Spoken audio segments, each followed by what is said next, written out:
So I just looked at the game against Svagintsev, and next game is a short game against a player called, I don't really know him, Suleymanli, because it's like quick short game here.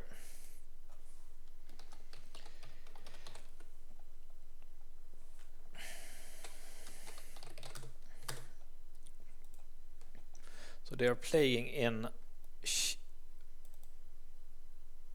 Sharjah Masters 2022 in Dubai, or in Sharjah, which I guess is near Dubai. And now, as you see here, it's about almost 3 years, and you have to remember that here, when Gukesh won against Svagintsev, he was 13, and the most important year for a chess player's development, it's when you're like 13, 14, 15, 16, those years, and he missed like 3 of those years, but he must have practiced a lot at home, very, very hard, because he just seems to be a very, very hard-working player, Gukesh. I haven't seen much interviews. He's a quiet, but it's understandable also because he's so young and you're often a bit shy.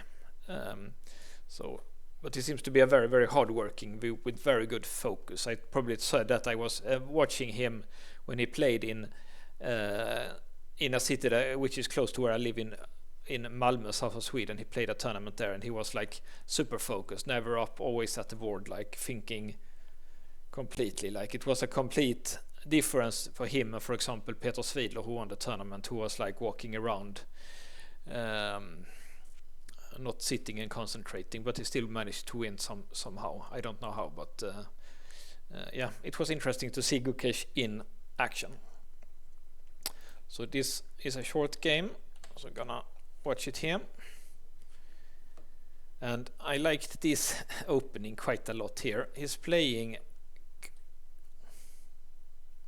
the Catalan, and often in the Catalan you don't play this too early, because there are some options for black where he can just take this and like defend this pawn. You can't get it back, so you have to play like a gambit with e4 and stuff like that. So that's why people usually don't play this one.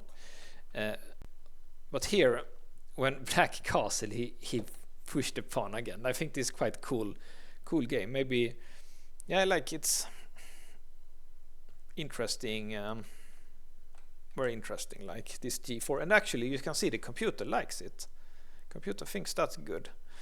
Like, I don't know if he had analyzed this before, but it's just such a, yeah, you see, it's the best move. Like, if he didn't analyze this before, that's just an amazing, he probably had analyzed this before and knew this is the best move here, g4. Otherwise it was just be completely amazing. Let's see if he does like this instead. That is g4 still the best, or oh, g4 is not as good now. So maybe it's for some reason it's something with the bishop that it's not so good on d6 for some reason. Don't really understand why. Because no, the computer likes g4 a lot. And black took it. Probably these kind of pawns, often you shouldn't take them, because it's what white wants. Get play on the line here. You can see white is already winning here, of course. It was just reckless by Suleymanli. By Suleymanli. Here. Okay, so he does e5. That was probably his plan, to defend here. Like, he can't retreat because bishop h6. And he can't do much stuff because bishop h6 is just coming. He tries e5. And here, this is why I think maybe maybe he found g4 over the board, because if he would have analyzed g4 with the computer, then surely he would yeah, actually c5 is the best here. That's also interesting. c5 is actually also good. Then here he would probably know that the e5 is recommended, and then e3 here. This looks a little bit better for black than the game, probably because he gets some kind of a play here. So let's see what happens. He did cd5 here, knight e4, and better was knight f5. Probably take.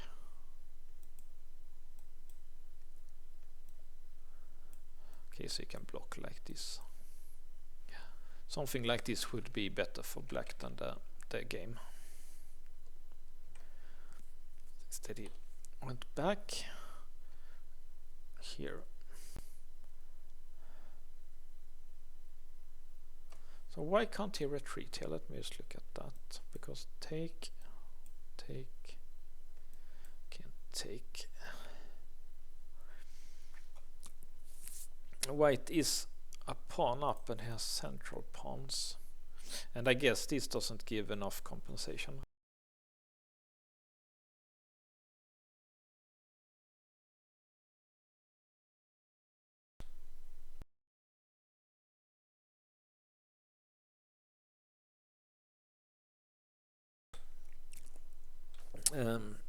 Sorry for that. I'm back.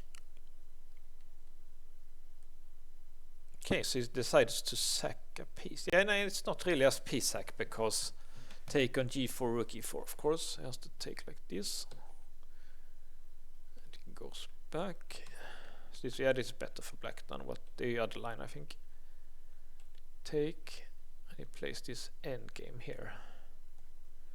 But white is a pawn up now for nothing. And also some relatively strong central pawns here. There's a rook lift. As you know, I'm not a fan of the rook lift. I used to play it a lot, but it's never good. Okay.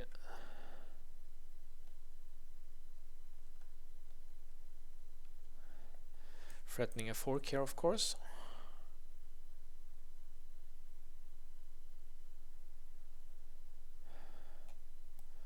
Best chance would be this.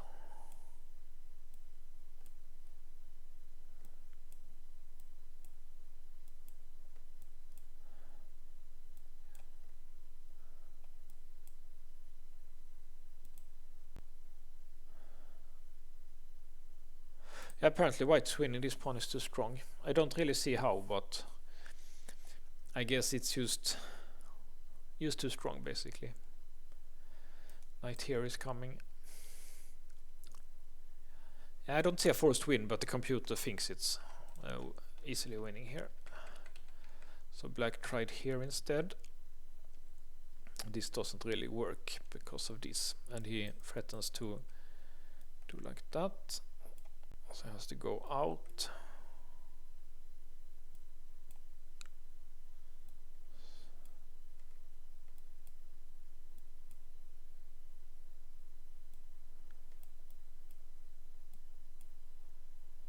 Guess it's 2 pawns up for white. Yeah, should be winning. You can also see already that Gukesh, in those time during COVID, I don't know, might have played some local tournaments in India. Maybe that was not included here in the chess games database, because you see he went from like 25-20 to 26-59, or maybe it was just that his last tournament was so good before COVID. I don't know, but you can see he's much stronger player now, and of course in only 2 years from this he's 2800 and world champion, of course.